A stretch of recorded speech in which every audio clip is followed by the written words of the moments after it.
Bismillahirrahmanirrahim. Ya, Assalamualaikum warahmatullahi wabarakatuh. Alhamdulillah, nahmaduhu wa nasta'inuhu wa nastaghfiruh. Wa na'udzu billahi min shururi anfusina wa min sayyiati a'malina. May yahdihillahu fala mudilla lahu wa may yudlil fala hadiya lahu. Asyhadu an la ilaha illallah wahdahu la syarika lah wa asyhadu anna Muhammadan abduhu wa rasuluh. Allahumma shalli ala Muhammad wa ala alihi wa ashabihi wa dzurriyyatihi wa man tabi'ahum bi ihsanin ila yaumiddin. Ya ayyuhalladzina amanu taqullaha haqqa tuqatih wa la tamutunna illa wa antum muslimun. Amma ba'd. Bapak sekalian jamaah salat maghrib rahimani wa rahimakumullah ya. Masih pembahasan tentang bagaimana muamalah Rasulullah sallallahu alaihi wasallam terhadap pelaku maksiat ya, dan orang-orang yang berbuat dosa ya. Akan sedikit mengulang bahasan yang lalu ya, ketika ada seorang laki-laki datang pada Rasulullah sallallahu alaihi wasallam ya, dan dia minta izin kepada Rasulullah untuk berbuat zina. Bayangkan seorang laki-laki datang kepada Nabi izin mau berbuat zina ya. Semua sahabat dikatakan marah, mencacinya gitu ya. Namun Rasulullah dengan sifat yang rahmatan lil alamin ya, Nabi tidak marah kepada orang tersebut ya. Bahkan Nabi mengatakan mendekatlah, kata Nabi ya. Ketika mendekat, Nabi pun bertanya kepada beliau, kepada orang tersebut ya, apakah kamu punya orang tua, punya ibu? Iya, kata dia. Punya anak putri? Iya. Ya, punya saudari? Iya. Punya bibi? Iya. Ya. Apa aku mencintai mereka? Iya, aku sangat mencintai mereka. Ya, kata Nabi, mereka juga orang-orang yang bagaimana pendapatmu, kata Rasulullah, jika ya, orang tuamu atau putrimu atau saudarimu atau bibimu ya ada yang menjinahi mereka, apa kamu ridha? Ya, kata tadi mereka tadi mengatakan aku tidak ridha. Kata Nabi, begitu pun dengan mereka, tidak akan ridha kalau kalian aku menjinahi mereka. Makanya pun dikatakan meletakkan tangannya kepada orang tersebut dan berdoa pada Allah, Allahumma ighfir dambah ya wa tahhir qalbah wa ahsin farjah. Ya Allah, kata Nabi ya, ampunilah dosa dia, bersihkanlah hati dia, dan jagalah kemaluan dia. Subhanallah ya. Kemudian juga dari riwayat yang lain, ketika ada seorang sahabat datang kepada Rasulullah ingin dibersihkan, ya Rasulullah, tahhirni, bersihkan aku, sucikan aku. Kata Nabi, celaka kau ya, pulanglah, istighfarlah kepada Allah dan bertobatlah kepadanya ya. Dia pun pulang, kemudian datang lagi yang kedua kalinya, ya Rasulullah, tahhirni, sucikanlah aku, bersihkanlah aku ya. Kata Nabi, waihak, celaka engkau, kata Nabi, pulanglah, istighfarlah kepada Allah dan bertobatlah kepada, sampai 4 kali ya. Ketika 4 kalinya baru Nabi dikatakan bertanya kepada orang tersebut ya, fima utahhiruka ya, dari apa aku membersihkanmu, mensucikanmu? Kata dia, dari dosa zina, dari zina. Kata Nabi kepada mereka, apakah dia gila? Kata Nabi kepada para sahabat yang lain, ahwa majnun abadunun huwa, apakah dia gila? Kata sahabat mengatakan, laisa bi ba'si, tidak dia Rasulullah, dia tidak apa-apa Rasulullah. Kata Nabi, apakah dia habis minum minuman khamar? Apakah dia mabuk? Para sahabat pun yufattis, menyelidiki ya, apakah bau khamar atau tidak. Tidak dikatakan bau khamar ya. Kata sahabat, tidak ya Rasulullah ya. Kata Nabi kepada orang tadi, azanaita, apakah telah berbuat zina? Iya, kata dia, aku telah berbuat zina. Kata Nabi, apa ya, mungkin barangkali kamu dikatakan sekedar mencium, sekedar memeluk gitu ya, atau sekedar memandang. Enggak ya Rasul, saya telah berbuat zina. Lihat, subhanallah ya. Kalau kita kan kadang-kadang orang enggak melakukan dituduh, bahkan disumpahkan, ini telah berbuat zina, ngaku dia dapat Rasul sampai 4 kali. Kata Nabi, enggak, mungkin barangkali kamu sekedar mencium, sekedar memeluknya, sekedar memandangnya. Kata Nabi kepada dia, ya. Kata dia, enggak ya, saya berbuat zina ya Rasulullah. Lihat. Kalau kita sekarang kan beda kan? Ya. Ketika ada orang salah pun dituduh untuk ngaku berbuat salah. Ya, kita sampai disumbahkan kalau kita sekarang ini. Ya. Tapi Nabi lihat, dia mengakui dengan 4 kali pengakuan, namun Nabi masih memalingkan. Ya. Mungkin barangkali kamu sekedar mencium doang, kata Nabi, atau sekedar memeluk saja, tidak berzina, atau barangkali kamu sudah memandang doang. Kata dia, tidak ya Rasul, aku telah berbuat zina. Jadi kan? Kata Nabi kepada orang tadi, apa kamu telah menikah? Iya, kata dia, aku telah menikah. Ya. Maka sahabat pun akhirnya menunjuk kepada sahabat untuk merajam dia. Maka tadi kata Barirah menjelaskan, atau Baridah menjelaskan bahwasanya ketika kami pergi, dia katakan pergi ke Baki, ya, tanpa diikat, tanpa digal, ditimbun setengah badan, kubur setengah badan, tidak. Ya. Nah, kata beliau, kami pun ada yang melempar dengan tulang, dengan batu dan yang lainnya. Ketika orang tadi merasa kesakitan, dia pun lari. Gak tahan sakit, lari, ya. Sahabat sebagian mengejar, sebagian membiarkan. Ya, sampai dia pun meninggal dunia. Dilempari oleh para sahabat. Ya, ketika meninggal dunia, lapor kepada Rasulullah, ya, bahwa dia lari ketika merasa kesakitan. Apa kata Nabi? Halla taraktumuh la'alla ayatuba fayatuballahu alaihi. Kenapa kalian tidak membiarkan dia lari, kata Nabi? Ya. Semoga dia bertobat kepada Allah Subhanahu wa taala dan Allah pun menerima taubatnya. Ya. Ketika 3 hari kemudian, apa kata Nabi? Istighfarlah kalian, ya. Minta ampunlah kepada Allah untuk Malik bin Ma'iz. Maka mereka mengucapkan Allah ghafarallahu li Ma'id bin Malik. Semoga Allah mengampuni Ma'id bin Malik. Lihat subhanallah bagaimana Rasulullah menghadapi, dikatakan orang-orang yang pelaku dosa besar, ya. Tidak langsung menerima, tapi suruh kembali, ya. Suruh tobat kepada Allah cukup. Maka para ulama, apabila seorang berbuat dosa besar, ya dikatakan, ya, atau berbuat dosa, tidak mesti dikatakan menghabarkan kepada orang-orang, gak mesti. Ya, cukup tobat kepada Allah Subhanahu wa taala. Bahkan kita disunahkan bagi orang yang terjerumus ke dalam kemaksiatan segera bertobat kepada Allah Subhanahu wa taala tanpa menghabarkan kepada siapapun. Tutupilah dengan penutup Allah Subhanahu wa taala. Bahkan dikata jika ada orang datang kepada kita menghabarkan bahwa dia telah berbuat maksiat, maka suruh menutupinya dari manusia. Nggak boleh dikatakan membeberkan kepada orang lain.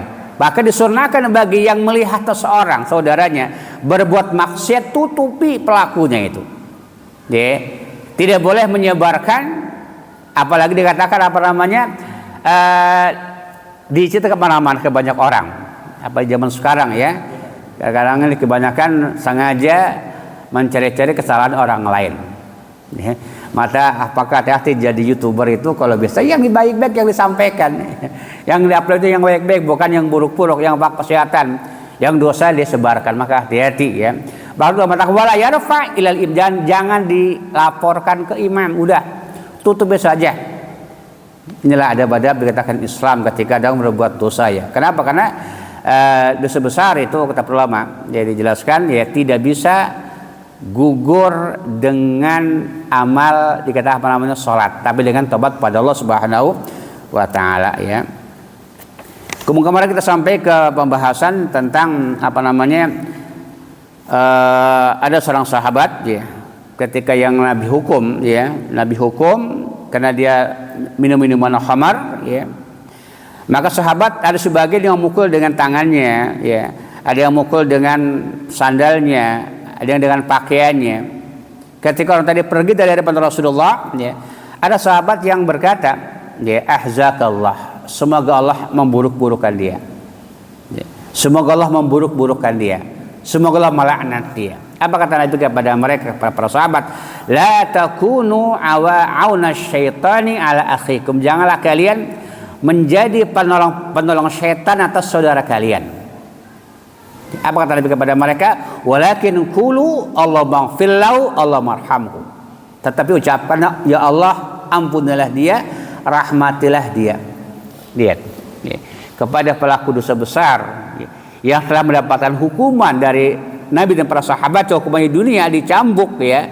Namun Nabi melarangnya mencaci. Melarang dikatakan mendoakan keburukan. Apa kata Nabi ketika mendengar sahabat, ahzakallah. Ya. Semoga Allah memburuk-burukanmu. Ya. Kata Nabi, janganlah kamu menjadi penolong-penolong syaitan atas saudara kalian.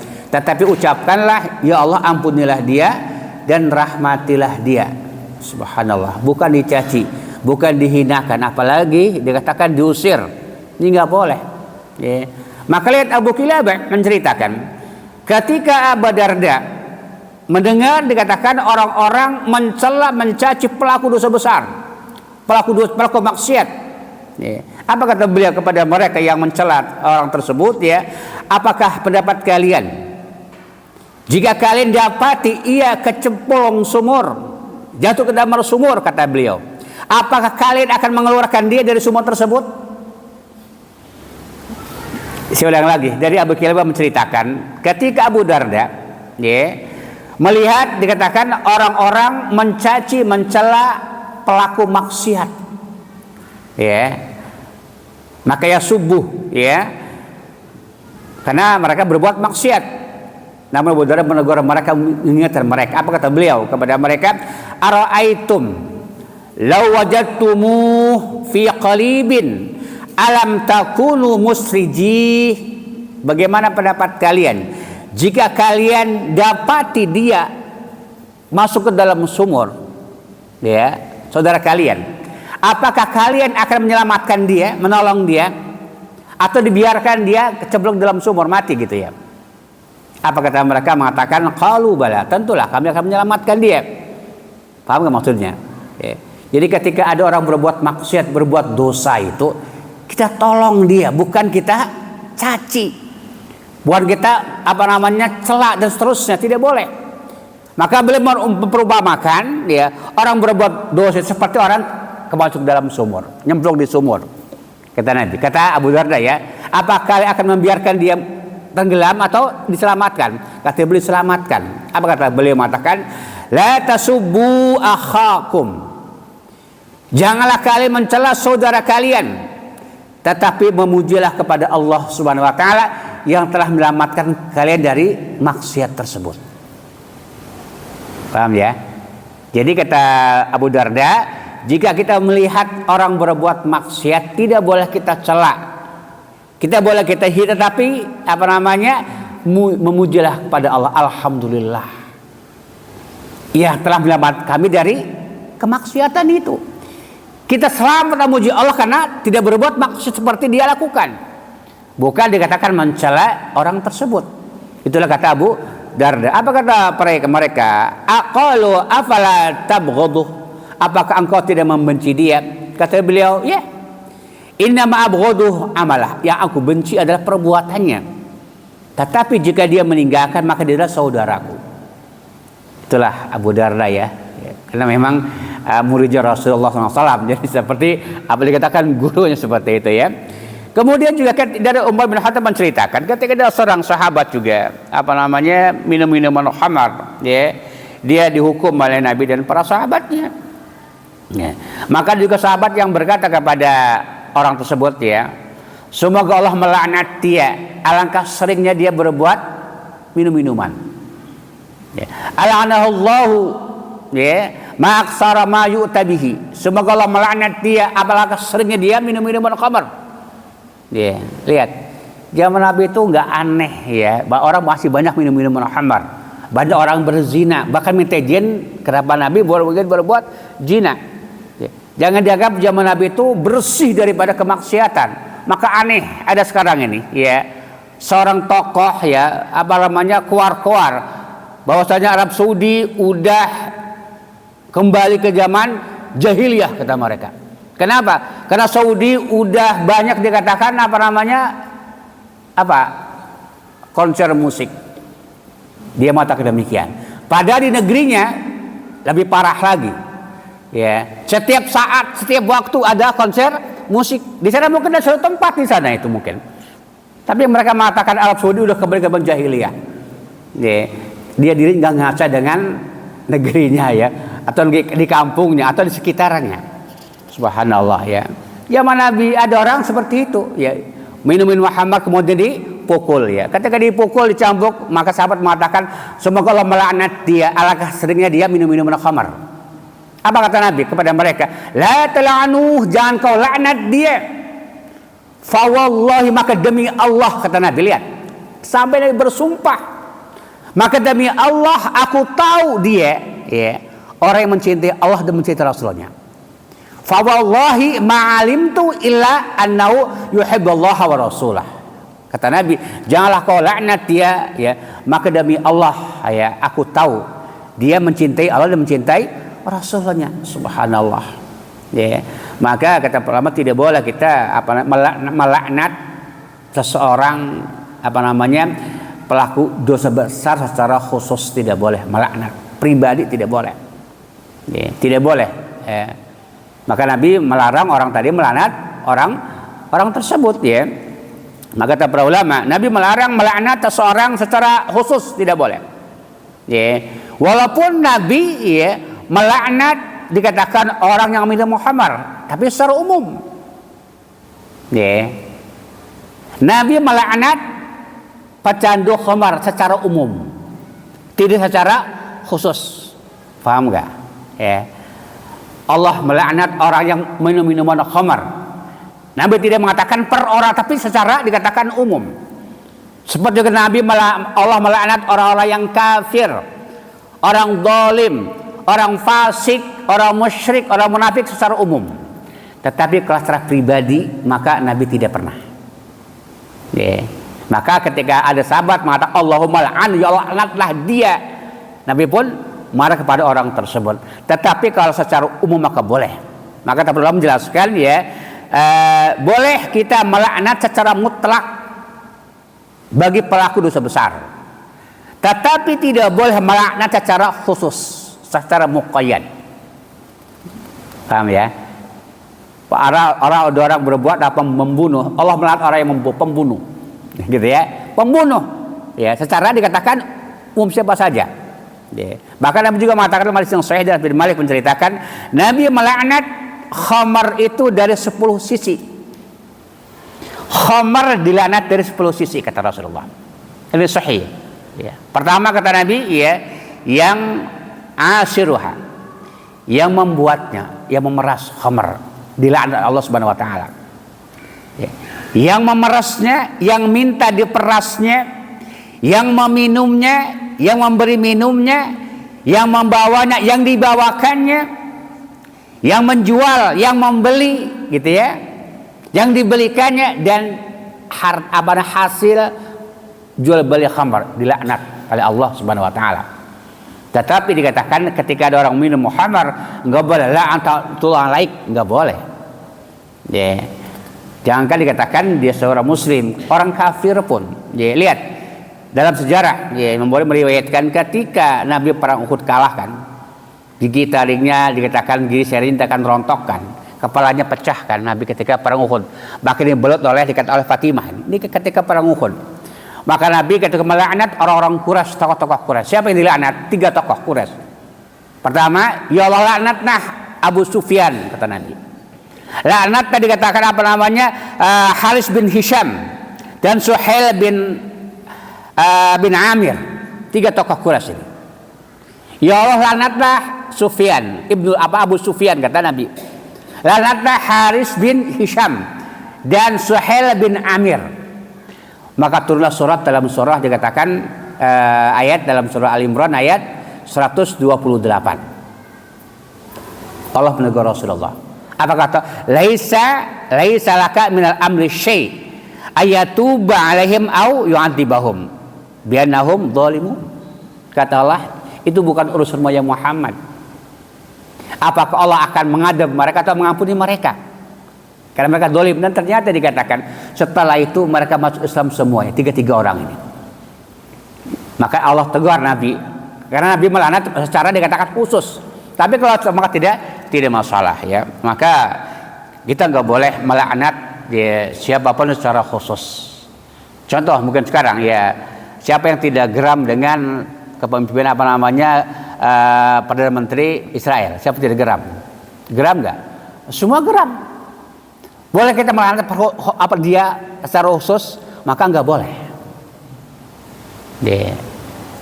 Semoga Allah melaknat Perdana Menteri Benyamin, ya dia umpamanya nggak boleh. Walaupun menggemaskan, geram kepada perbuatan gitu ya. Tapi kalau laknatullah al-Yahud maka boleh. Semoga Allah melaknat orang Yahudi. Maka tidak, karena sifatnya umum.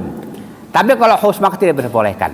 Tidak diperbolehkan walaupun dia dikatakan kafir ya. Kenapa? Karena kita perlu ambil saja di kadang dia memerangi kaum muslimin mungkin besok hari atau minggu depan atau dikatakan dimasuk Islam. Maka tidak boleh secara khusus. Secara mutlak maka boleh. Laknatullah al-Yahud wan Nasar boleh. Tapi kalau dikatakan secara mutlak maka tidak diperbolehkan ya.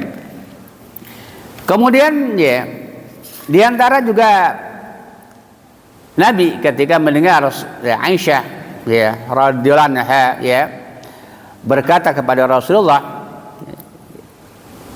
karena dia cemburu terhadap Sofia, ya Rasulullah, kata Aisyah, hasbuka min Sofia fa innaha kada wa kada ay qasirah, cukuplah engkau ya Rasulullah dari Sofia, enggak usah terlalu memanjakan dia, kata Aisyah kepada Rasulullah, karena dia perempuan yang qasirah. Apa qasirah? Pendek. Ini kecemburuan terhadap Sofia Aisyah itu. Apa kata Nabi? Ketika mendengar Aisyah mengatakan hasbuka min Sofia fa innaka qasirah. Nabi kepada Aisyah, laqad qulti kalimatan law madajat bima'il bahri lamajazathu. Kata Nabi, sungguh kamu telah mengatakan satu kalimat, seandainya kalimat tersebut dimasukkan ke lautan akan tercemar semuanya, itu menjadi kotor. Gara-gara kalimat mengucapkan pendek, apalagi dengan yang lebih daripada pendek. Maka apabila seorang dikatakan ada orang yang cacat, nggak boleh kita panggil menghina, nggak boleh, termasuk ghibah. Tetapi kalau untuk mensifati maka tidak terlarang. Bapak tahu nggak rumahnya si fulan? Si fulan yang mana? Yang pincang, boleh untuk mensifati.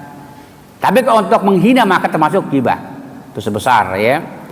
Kemudian juga dari Abdullah bin Mas'ud ketika kata beliau, awal laki-laki yang dipotong tangan dalam Islam itu ada seorang dikatakan sahabat yang dibawa pada Rasulullah. Kemudian fakila ya Rasulullah, inna hada sarak.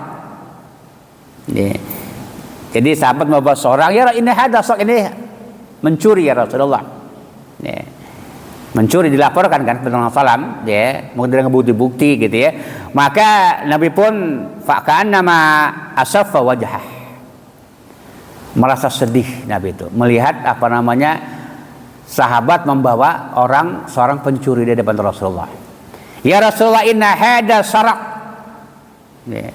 Kata Allah Mas'ud, fa'ka'annama asaffa wajhah Romaiyah. Nabi merasa kasihan dengan orang tersebut.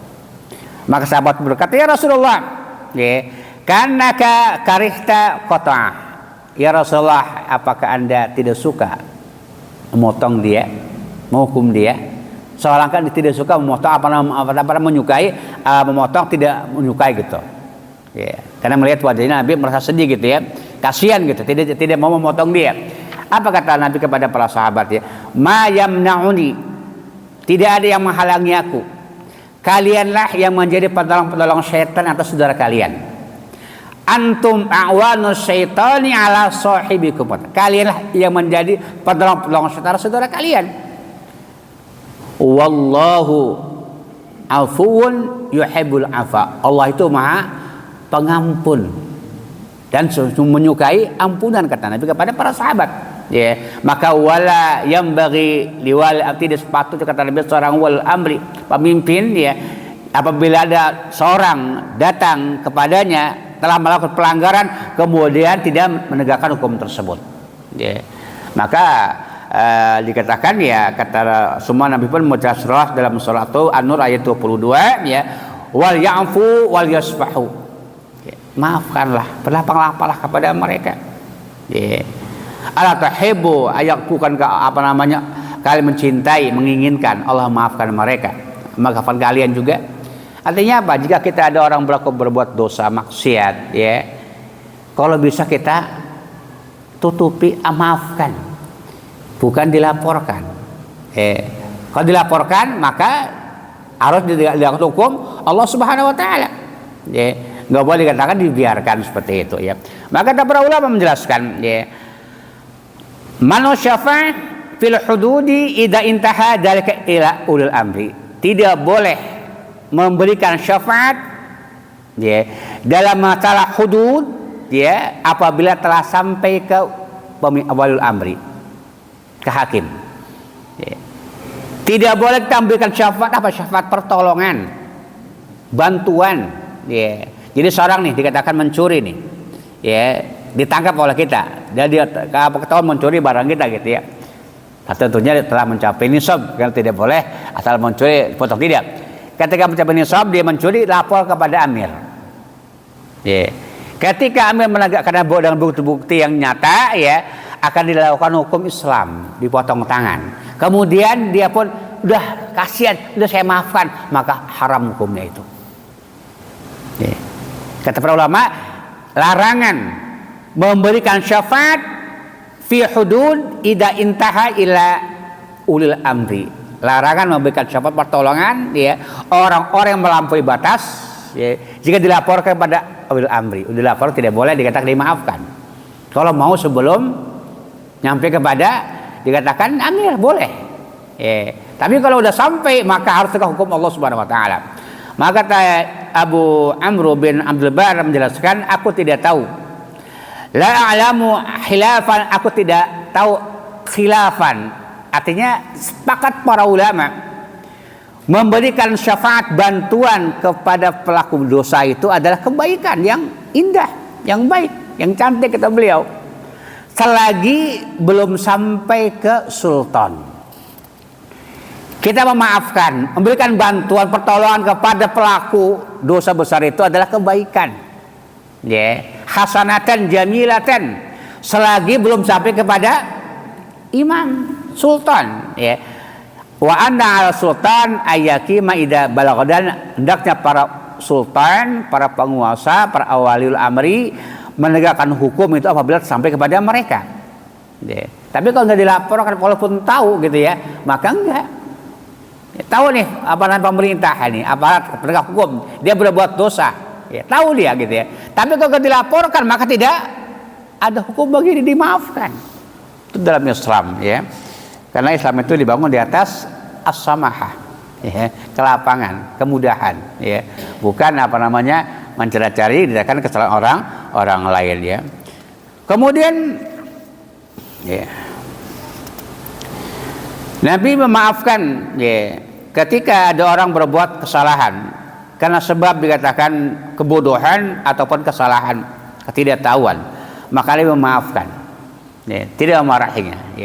Seperti ketika seorang sahabat dari Muawiyah bin Hakam menceritakan, ketika Nabi SAW ada seorang bersin ketika sholat, yang bersin mengucapkan alhamdulillah, boleh enggak?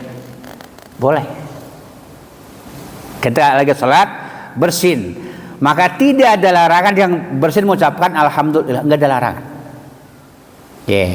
Maka ketika mendengar yang bahasa alhamdulillah, maka Muawiyah bin Hakam mengucapkan qultu yarhamukallah, semoga Allah merahmatimu, kata Muawiyah bin Hakam. Maka para sahabat yang lain pun melotot kepada dia, gitu Maka ketika dia dipelotot para sahabat, apa kata Muawiyah bin Hakam? Waskala ammah, celaka, ada apa kalian melototin saya? Tambah ngomong dia gitu Sahabat pun memukulkan, dikatakan tangan ke paha mereka. Hanya dikatakan dia pun diam. Ketika dikatakan fala mara'aituhum yusammituni sakatu, ketika mereka mendiamkan aku pun diam. Setelah dikatakan beres salat, salam Nabi salat, maka kata beliau, aku tidak pernah melihat seorang mu'alim, sebelum dan setelahnya yang lebih hebat daripada Rasulullah SAW. Dia tidak memukulku dan juga tidak mencelaku dan juga tidak memakiku. Yang Nabi katakan ketika itu, inna hadis salat la yasluh fiha syai'un min kalamin nas. Kata Nabi, salat itu adalah tidak pantas berbicara dengan manusia. Itu yang dikatakan kepada Mu'adz bin Hakam. Inna hadis salata la yasluh fiha syai'un min kalamin nas. Inna ma huwa at-tasbih wa takbir wa qiraatul Quran, kata Nabi, wa doa wa dzikr. Kata salat tidak pantas berbicara dengan manusia, tapi salat adalah tasbih, takbir dan membaca Al-Quran. Namun Nabi dikatakan tidak menyuruh kepada sahabat tadi untuk mengulangi sholatnya. Kenapa? Karena dia bicara karena ketidaktahuan. Maka orang yang sholat berbicara karena lupa atau karena jahil, maka tidak membatalkan sholat orang tersebut. Buktinya apa? Nabi tidak menyuruh sahabat untuk mengulang sholatnya, menunjukkan sah sholatnya. Karena dia ngomong kena jahil. Ya, maka orang yang jahil, ya, ketika sholat dia berbicara, maka sah, tidak mau mengulangi sholatnya.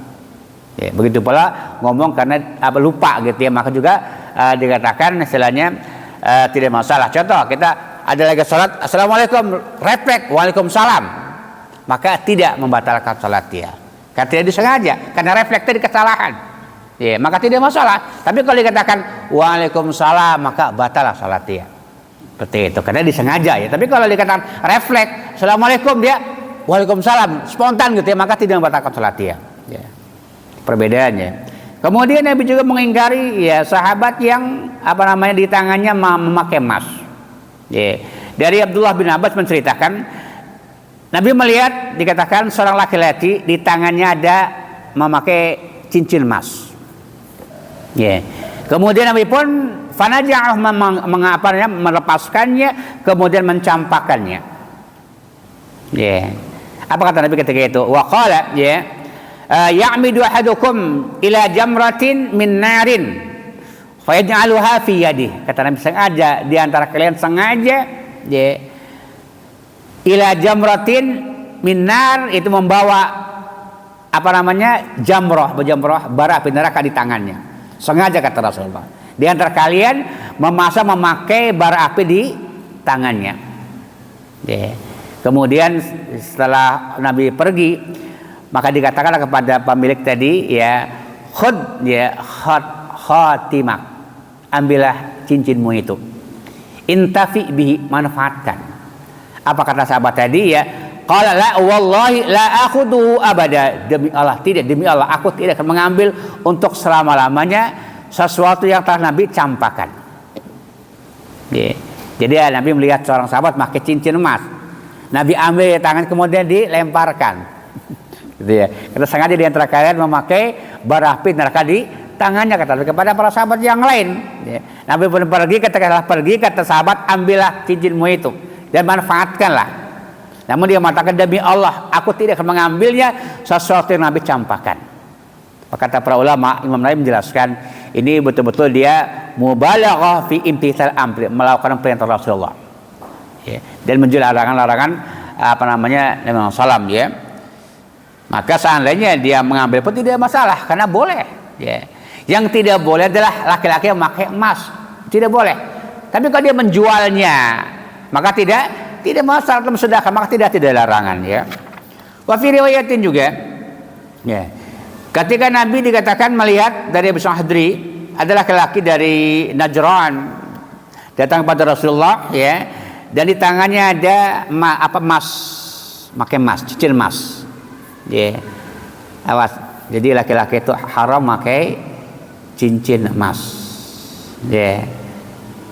Cincin emas ya. Kalau cincin yang bukan tidak masalah. Ya. Yang dikatakan biasa atau yang lainnya ya. Maka Nabi berpaling dari orang tersebut, fa'arada anhu. Faqala innaka ji'tani wa fi yadika jamratun minan nar. Kata Nabi kepada sahabat tadi dari Najran tadi, innaka ji'tani, kau datang menemui aku dan di tanganmu ada bara api neraka. Innaka ji'tani wa fi yadika jamratun min nar, kata Nabi. Kau datang kepadaku, dari tanganmu ada bara api neraka. Kepada orang dari Najran tadi ya. Maka Nabi pun mengatakan para sahabat yang lain, ma balakwam, ya, ma balakwam. Itu kalau dikatakan ada seorang berbuat kekeliruan, kemungkaran, namun tidak menunjukkan kepada perorangan, tapi secara umum. Ma balakwam, kata Nabi, kepada mereka, tidak secara orang yang dituju tersebut ya. Kemudian juga ketika Nabi ya mengutus seorang sahabat, Abi Hamid As-Sa'di ya, menceritakan ya, Nabi dikatakan mengangkat seorang sahabat untuk mengambil, dikatakan harta sedekah, mengambil zakat, petugas zakat ya, ambil zakat ya. Ketika datang kepada Rasulullah, dia berkata, ini lakum, hada lakum wa hada uhdiyali. Ini adalah harta zakat yang milik kalian ya, kepada Rasulullah SAW, dan ini adalah milikku, hadiah dari mereka. Ya. Dia petugas zakat diberikan hadiah oleh muzaki. Ya. Apa kata Nabi kepada mereka ya? Mengatakan dia, fahalla jalasta fi baiti abi, tidakkah engkau duduk-duduk saja di rumah bapamu atau ibumu sampai datang kepadamu hadiah untukmu, jika kau itu benar, kata Nabi. Artinya apa ya? Seorang petugas pegawai ya, kemudian udah digaji ya, kemudian dikatakan apa, dia diberikan hadiah, maka haram menerima hadiah tersebut ya. Tidak boleh ya. Seorang pegawai dimanapun ketika dia kerja kan, perusahaan menggaji dia kan, kemudian mereka memberikan apa namanya hadiah kepada pegawai ini, maka haram diambil ya. Tidak boleh mengambil hadiah itu ya, karena dia sudah digaji ya. Maka kalau dikatakan diberi, maka kaca kepada pemimpinnya, terserah pemimpin, bukan kepada kita ya. Bagi kita boleh, kita apa namanya diambil. Sebagian orang kan ketika lebaran diberikan apa namanya bingkisan itu, maka tidak diperbolehkan, karena bukan dari perusahaannya kita apa namanya atau tersebut ya, maka tidak diperbolehkan ya. Kemudian Nabi juga ketika pernah marah kepada, dikatakan apa namanya seseorang ya, ada seorang yang hendak meninggal dunia. Dari Ibnu Muslim menceritakan, anna rajulan min ansar ausa 'inda mauti. Saudari Ansar ya, ketika hendak meninggal dunia dia berwasiat bahwasanya budak yang dia miliki semuanya bebas ya.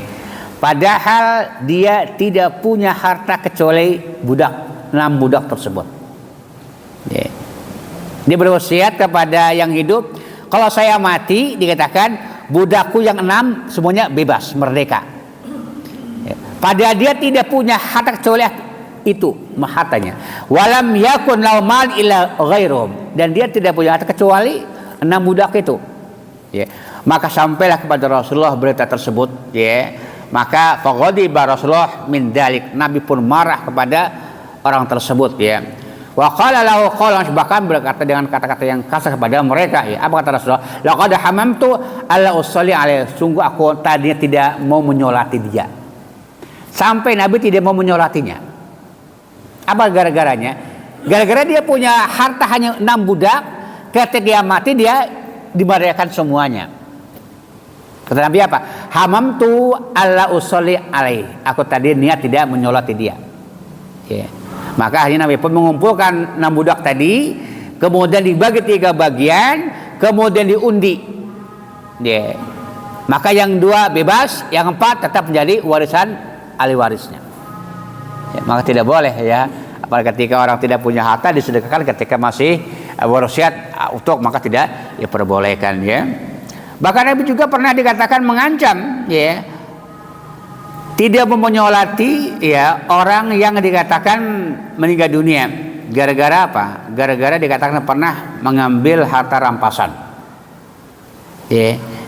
Kata Nabi kepada mereka ya, sholli ala sahibikum idan la usolli alaihi, kalau gitu aku tidak akan menyolati dia, karena dia melakukan ya pernah mencuri harta rampasan perang ya. Maka ini subhanallah ya. Bahkan dari Zaid bin Khalid Al-Juhani ya, Ada sahabat Nabi dikatakan mati ketika perang Khubair. Ketika disebutkan salam, Nabi mengatakan sallu ala sahibikum. Salatilah kata Nabi sahabat kalian. Sahabat pun akhirnya dikatakan berubah wajah-wajah mereka. Kemudian telidiki ternyata dikatakan dia telah mencuri harta rampasan perang sebelum dibagi. Inna sahibaka rasul ghalla fi sabilillah. Bahkan Nabi juga pernah menyolati ketika kata Abu Qatadah, ketika Nabi mau menyolati jenazah, maka Nabi itu bertanya kepada mereka, apakah dia punya hutang? Lihat, apakah dia punya hutang? Kalau dikatakan tidak, maka Nabi pun menyolati. Kalau tidak, maka Nabi pun tidak menyolati kalau punya hutang. Subhanallah. Ini kata para ulama adalah pembelajaran bagi yang masih hidup supaya melakukan seperti apa dia lakukan dia. Itulah muamalah Nabi bersama para pelaku maksiat dan dosa.